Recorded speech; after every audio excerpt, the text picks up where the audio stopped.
We human beings live in an uncertain place, always slipping towards a fluid sea of eternity.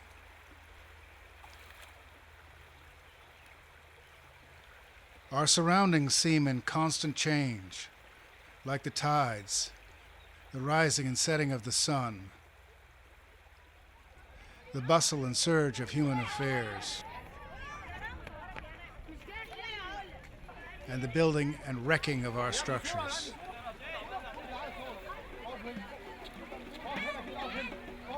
We know we cannot take the tangible things we've earned in our lives with us when we die, but we can leave monuments and milestones behind us to mark our way for the generations who follow us. To do any good, these must last through time, so they are often made of stone. Stone rots and wears very slowly. Stone and earth, these are the bones and teeth and gums of our world. We can use these to tether and stimulate our thoughts, our history, our imaginations. In addition to its permanence, there is a fascination with the material composition of stone, its grain, and its intricate crystal structure, the plants and animals that live on it. The most lasting history of mankind is written in stone. Here are some of my favorite great stone structures.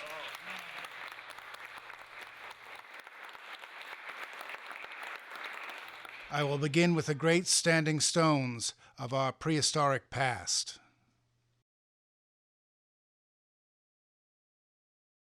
A few centuries ago, the inhabitants of Britain and Europe generally found themselves living in a landscape scattered with thousands of ancient monuments made of gigantic stones. They were prehistoric, meaning there was no written record of when they were erected or why they existed, or how supposedly simple, fur-clad ancestors were able to transport and erect such enormous stones in geometrical patterns and surround them with earthworks and processionals. A few were famous, and the best known was Stonehenge in southern England. But Stonehenge was only one of thousands of stone circles, not even the largest, for nearby Avebury has one large enough to surround a village built into it in the Middle Ages. Megaliths are surrounded by a cloud of thoughts and theories to account for their existence over such vast stretches of time. Explanations for their existence were mostly magical. They were erected by a race of giants for beds or graves, or they were created by Merlin the magician as castles for King Arthur. Beginning with the Enlightenment, there were more scientific guesses. These theories were developed by men of education and financial independence, who had the leisure and imagination to measure, draw, and excavate them. They were usually aristocrats and called themselves antiquarians. There were a wide variety of theories. They were built by Romans, far from the center of the empire. They were built by the Queen of Sheba, or by venturing Phoenicians. They were built by Druids to celebrate the cult of the snake and used for human sacrifice. While the drawings the antiquarians produced might warp the facts and imagine scenes to suit their theories, they do contain evidence of stones which are now missing. Now we know the builders were far more ancient than the Romans or the Druids, and began their work between 4,000 and 5,000 years before Christ. Through the ages, simple country people who lived among them evolved their own myths and magic about the stones. They were scattered by the devil. They walked to their places by themselves. They were dancing maidens, frozen in place for their sins. They should be burned and overthrown because they were pagan idols. Or, to the contrary, they could restore health to the sick who touched or passed through them. Significantly, there was the conviction that women could be made fertile and pregnant by sitting on or leaning against certain stones. Some of these suggest phalluses. This much we know. The megaliths have seized the imagination of one generation after another so strongly that they've been preserved and even worshipped to this day. Perhaps it's because they are so fundamental and everlasting that they link even modern mankind to Mother Earth herself. Certainly, there's a worldwide fascination with great stones, whether natural or manipulated by men. Natural, balanced rocks attract attention all over the world.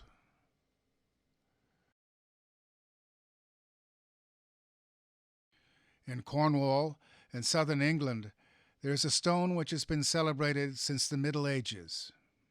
The huge mass of Logan Rock moved at a gentle touch, or did until an officer, proud of the strength of the British Navy, won a bet by organizing a crew to overthrow it. The local population was outraged. The officer was forced to replace it with derricks and pulleys over many costly months.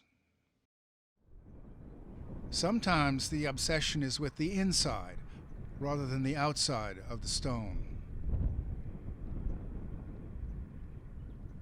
In the Orkney Islands, north of Scotland, in the middle of a rocky valley, lies the dwarfy stone.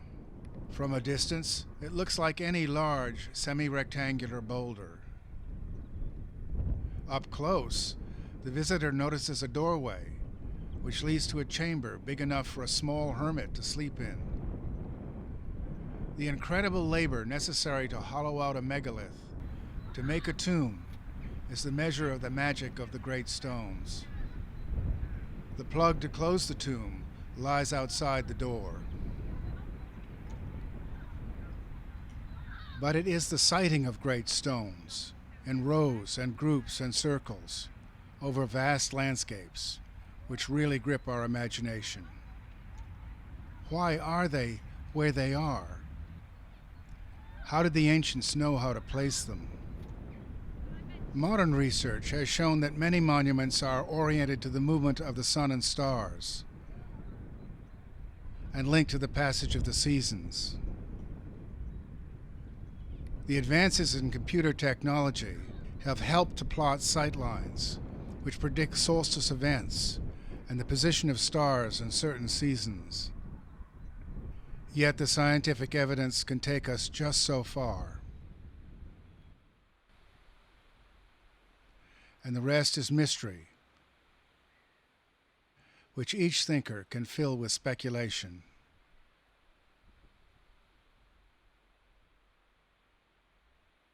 One of the most persistent theories has been called geomancy, or feng shui in the Chinese culture. The Earth is seen as having currents with vortexes and power points, something like ocean currents or magnetic fields. It can be disastrous to try and build or live in a bad eddy on the Earth's surface, whereas a good location can lead to prosperity and a long life. It is still common in China to consult a geomancer before locating a building or burying the dead. There are those who sense earth currents around the megaliths and visit them to connect with elemental power. A basic tool for these thinkers is the dowsing rod, traditionally used to locate underground water. At Avebury, metal rods held loosely in each hand swing towards each other when they detect a flow.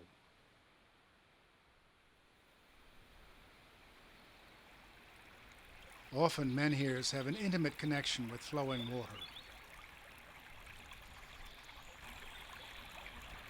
At Tingolf in France, There is a row of massive menhirs along the creek bed.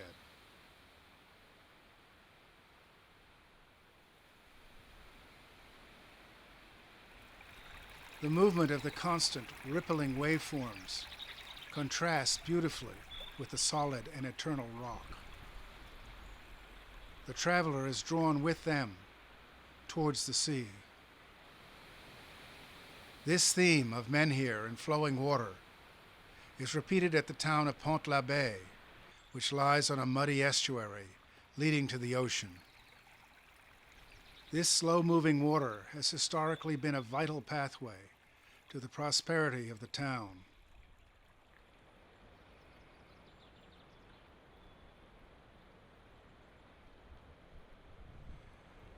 The enormous l'Abbé menhir stands deep in the mud where the river meets the sea.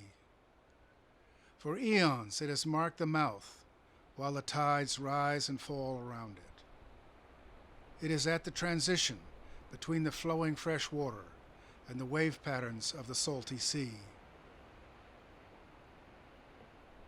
Ancient men often located their dolmens, passage graves, and stone circles near the ocean.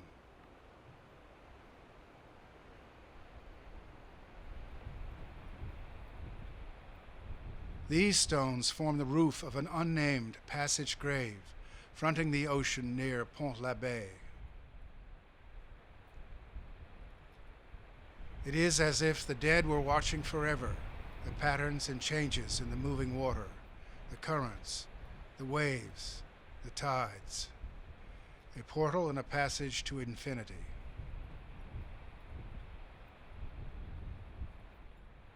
Behind the dolmen, the constant onshore winds have bent the trees over dark pools. Perhaps it was ripples, swirls, and circles like these which suggested to the ancient artists the patterns that decorated their structures. Like this rippled menhir, so potent and powerful that its magic was built into a Christian church long after it was first made.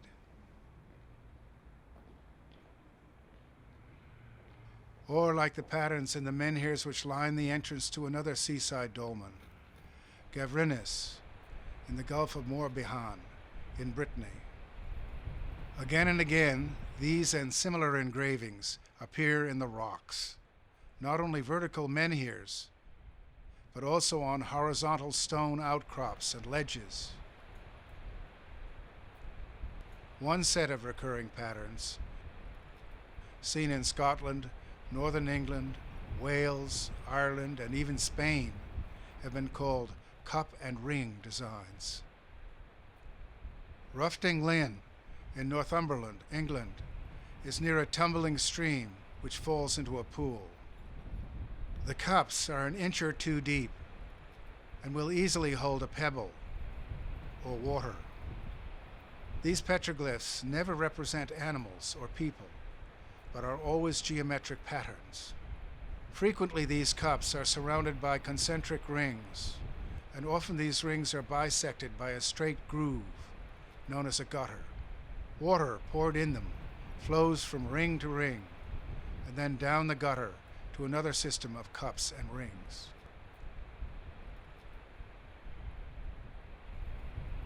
They suggest to me the concentric ripples made when a stone is dropped in still, dark water. A drawing showing the overall design looks more like a map than a random collection of engravings. The concentric rings certainly suggest the great stone circles and henges, which still exist in their hundreds throughout the landscape.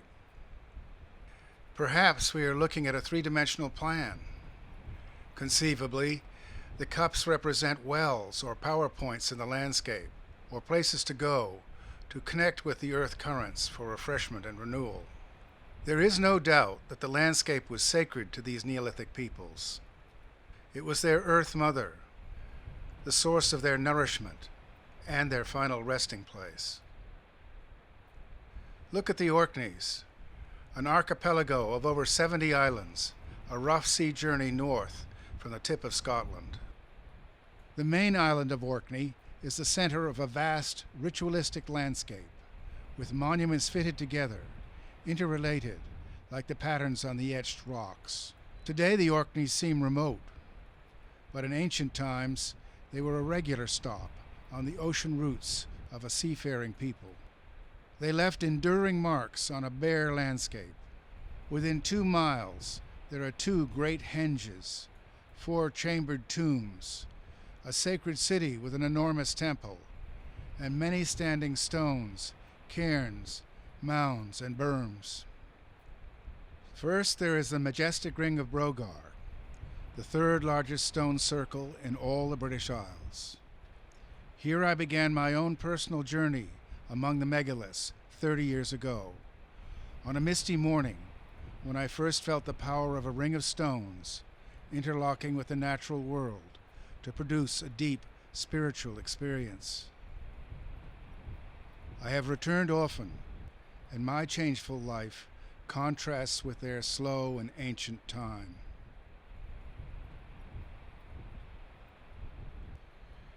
Their seamed and hoary surfaces are a metaphor for the wrinkles of an aging human face. The circle itself is 341 feet in diameter. The henge, which surrounds it, is 1,250 feet in circumference. The henge moat is 30 feet wide and 10 feet deep, which is extraordinary because it was hammered with stone tools into solid rock. Its execution must have required organized labor from a substantial portion of the population for many years. Its dimensions are nearly identical with the ring in Avebury across the North Sea in England. Brogar is sited on an isthmus between 2 lakes. Across the causeway is another stone circle, the beautiful Stones of Stennis. While clearly related to Brogar, these megaliths are older, perhaps dating to 3000 BC. The stones are wonderfully sculptural, elegant slabs up to 19 feet tall, with sharp geometric angles. Part of their secret lies in the Orkney sandstone itself. Its crystalline structure, which fractures cleanly, allows it to be quarried in long layers. Clearly, the ancient masons were excited by the geometric beauty they found within the rock. There are only a few left, with some of the best having fairly recently been destroyed by a farmer, irritated by visitors crossing his fields. The same stone was used in Maes Howe, an impressive mound and passage grave, visible for miles within the same complex of monuments. Its entrance passage is 36 feet long and lined with a few giant flagstones up to 30 tons in weight. These overlap in the roof to form an elegant corbelled dome which has withstood more than 40 centuries of use. Visitors, from the Beaker people to the Vikings, have left their marks and runes upon its walls. Like Newgrange in Ireland, the rising sun at midwinter solstice shines down this corridor to illuminate the chambered tomb at the center. This same corridor aligns with a recently discovered sacred village, midway between the Stones of Stennis and the Ring of Brogar. This is the Ness of Brodgar, which features painted walls, living space, and a great temple with a slate roof. It is still under excavation, but together with the nearby Neolithic village of Scabray, it hints at the complexity of this sacred landscape. No wonder that a growing group of scholars has concluded that there is far more to the thought, mathematics, and engineering of the megaliths than previous generations admitted. As the authority John Michel remarked in his influential book, The New View Over Atlantis, we appear to have lost touch with some source of inspiration known in former times. A great scientific instrument lies sprawled over the entire surface of the globe. The vast scale of prehistoric engineering is not yet generally recognized. However, it is clear that a single code of knowledge, philosophical, religious, and scientific, once flourished universally. How exactly the Orkney monuments meshed together is not clear, but the archaeologist Alfred Watkins, who worked in the 1920s, began to see evidence of connections in what he called ley lines. These are ancient, long, straight lines from monument to monument across a landscape. Watkins was a pioneer photographer, and he took many pictures of straight-line tracks ending in a megalith or a church, which he suggested were a heritage from the remote past.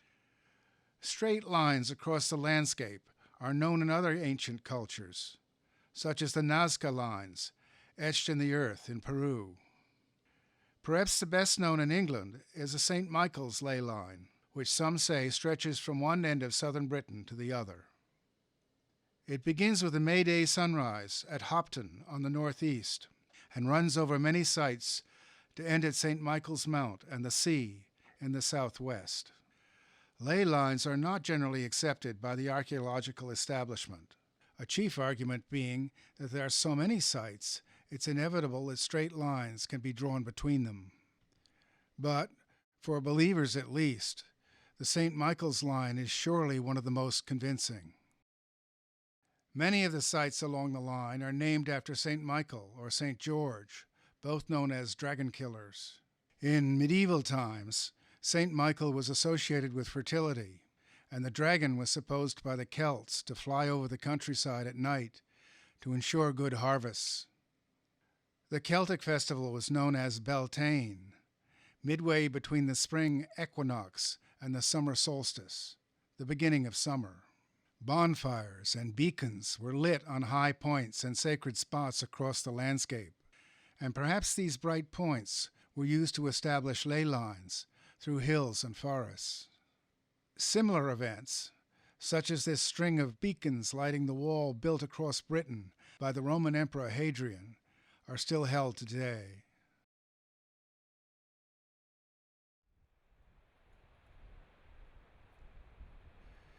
It is a worthwhile pilgrimage to visit monuments on the St. Michael's line.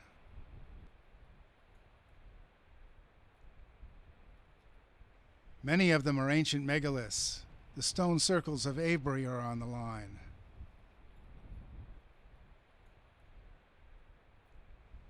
So are the hurlers, 3 beautifully worked stone circles in Cornwall.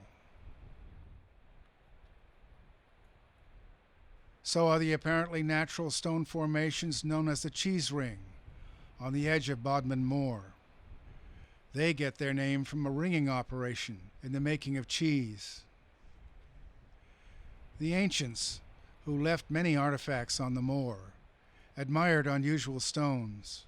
Indeed, the flat capstone is inscribed with prehistoric markings. Folk tales say they were piled by giants.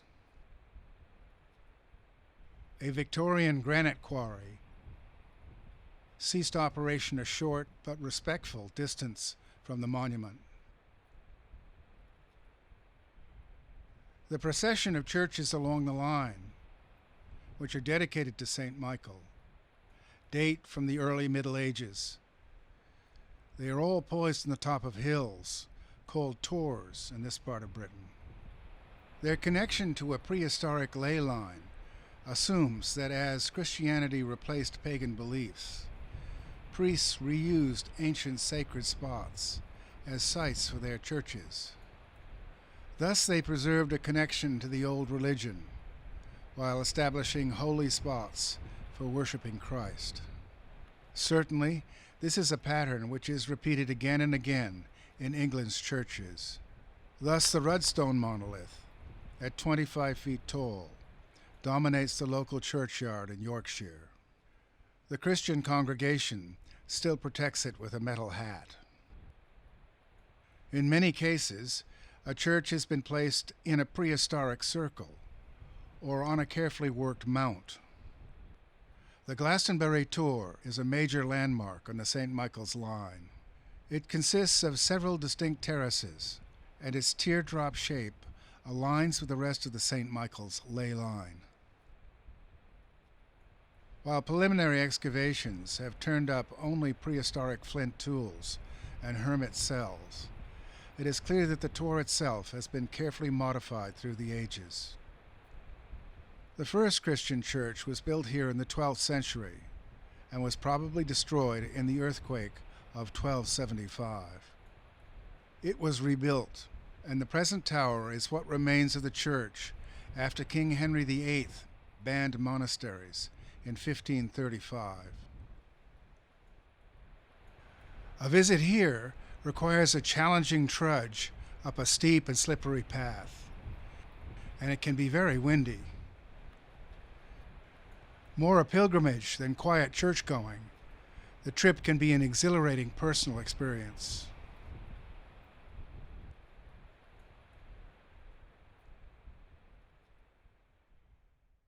The ruins of Glastonbury Abbey, at the base of the tor, have been a destination for Christian pilgrims since the Middle Ages. Since the 1970s, it has become a site for New Age fairs and festivals. Another St. Michael's church sits atop a tor called the Boroughbridge Mump.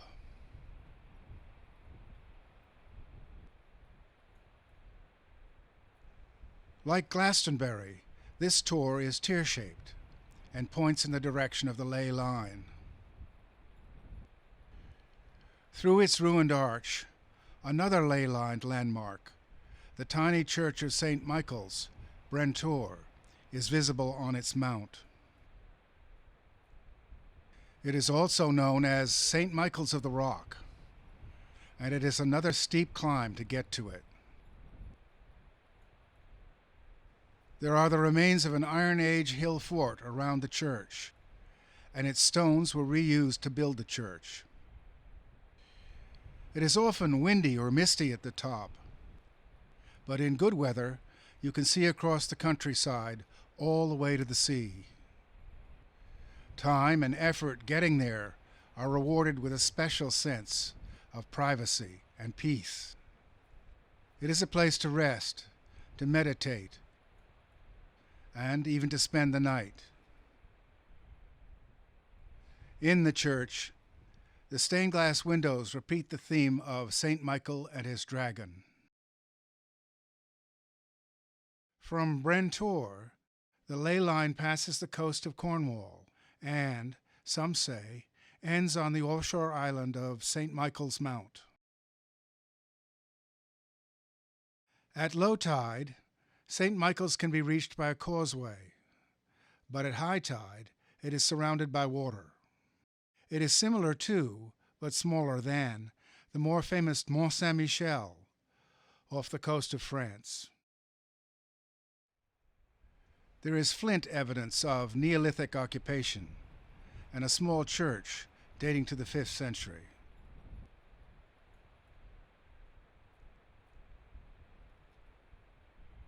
Later, there was a Celtic monastery, and the present church was begun in 1135. It has been a destination for Christian pilgrims honoring St. Michael since the Middle Ages. From its ramparts, one can look back to the Cornish coast and the ley line.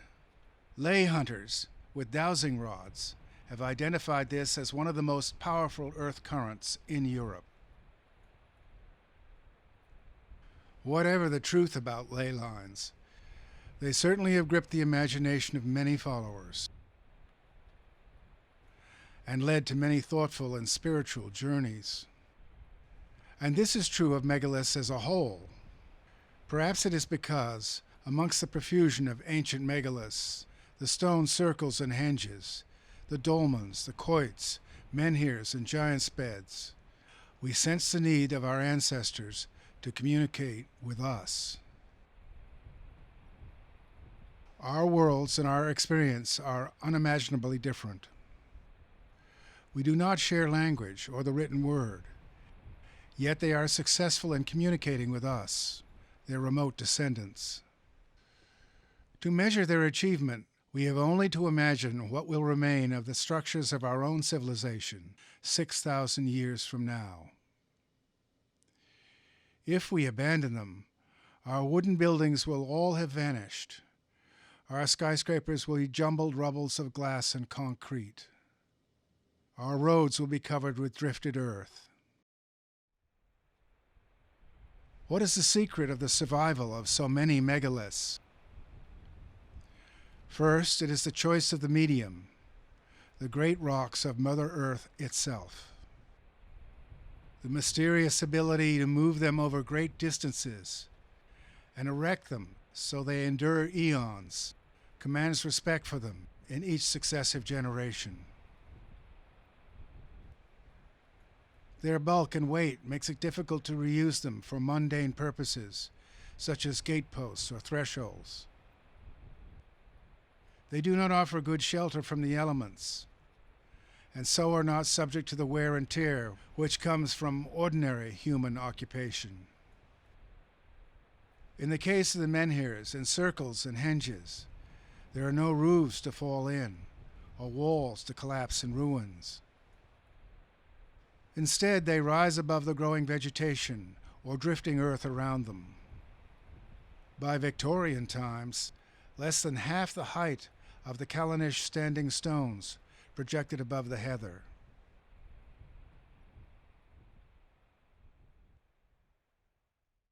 The giants' beds and passage graves are usually protected by mounded earth.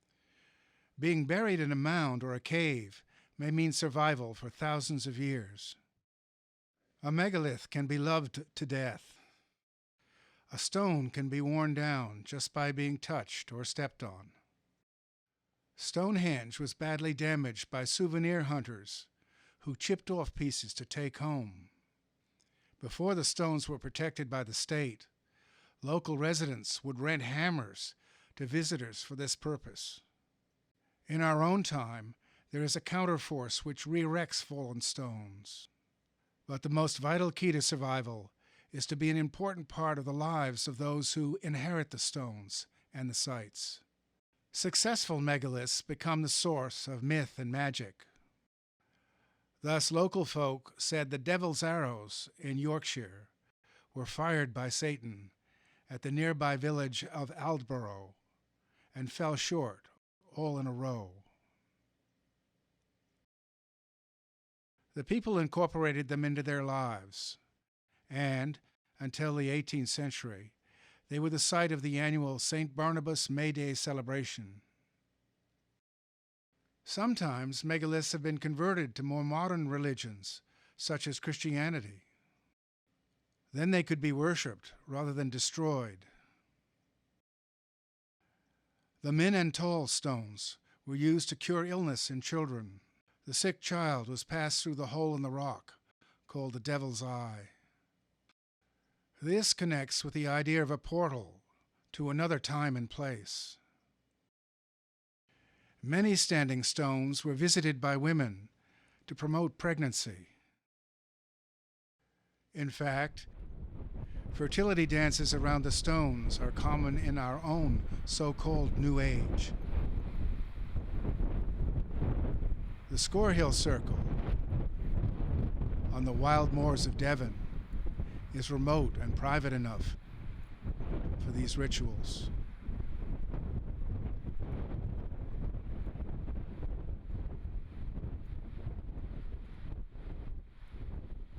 Sometimes the talisman is left behind.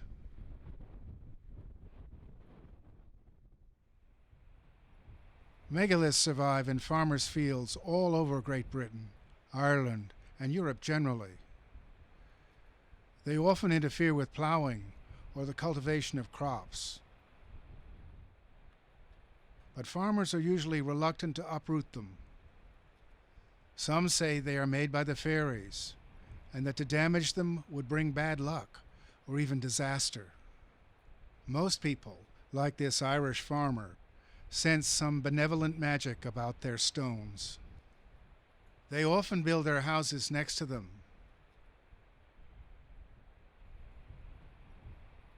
Their children are brought up playing amongst the works of their ancient ancestors. Who knows how many children have romped among these stones? To damage or remove them would not only deface our shared past, but deface our future.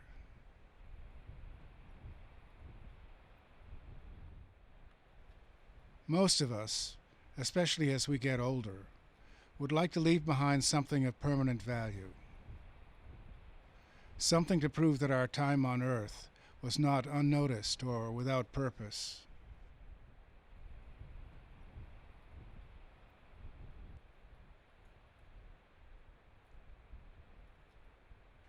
The megalith builders developed a system for involving most of the population and leaving a shared legacy on the landscape. They undertook the almost impossible, and so acquired a sort of immortality, a life after death, which we may have lost the knack for in modern times. It took many hands to pound out the henges, to find and prepare, and then to drag and erect the great stones, to pile the mounds designed to last forever.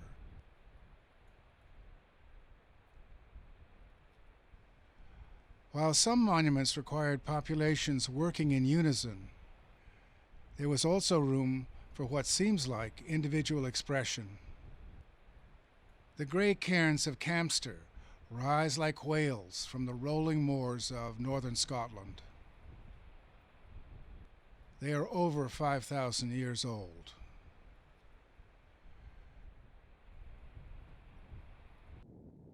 They consist of mountains of small boulders of a size and shape that could be hand-carried by a single person over a distance.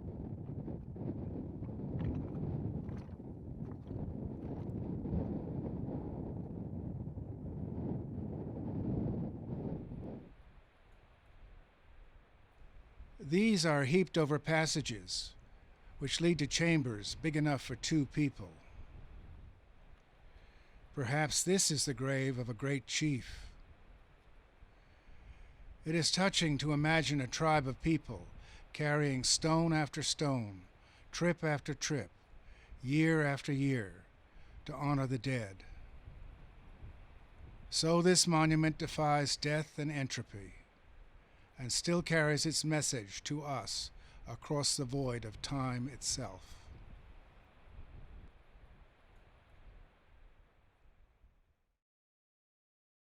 Throughout the long story of mankind, the time stones have always been there, solid evidence of the thought and passion of our ancestors.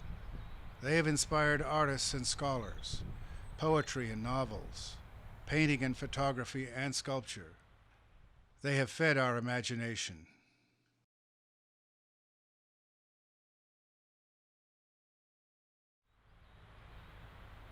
Always, they are attended by inscrutable mysteries. What were they for? How did they get here?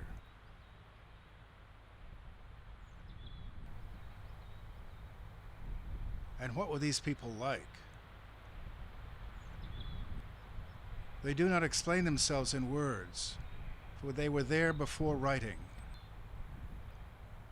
Instead, they communicate with mass and shape and form. Their art is abstract. They convey meaning and sensation and emotion without being bound by definite symbols. Symbols such as hieroglyphs, letters, or words, which can only be read by people educated in a particular language. We will never know the name and deeds of the humans who erected Spinster's Rock. Instead, it is a monument to what is immortal in any human being, no matter when they may live. We can sense the power, the prestige, the grace, and the beauty without the words. It is a powerful form of art, rediscovered by the abstract artists of the 20th century. How does it work? The huge mass of the capstone is balanced on supports which narrow to a point, with some of the dainty strength of acrobats holding a partner overhead on their extended arms and fingers. The capstone is not a roof, but it offers both warmth and shelter from wind and sun and rain. It is always there. It will never rot or blow away. Surely it is this warm beauty which accounts for its survival through thousands of years. If we could speed through the passing decades with a time-lapse camera, we would see the soil rise and fall around it like an ocean. Wide open heath would give way to dense forest and then to sheltered farmland. Trees would spring up, grow, fall, and rot. Children, lovers, priests, and madmen would come at night and with the sunrise. Now it is comfortable and useful in a farmer's field. A touchstone, a time stone, not only for our past, but for our future.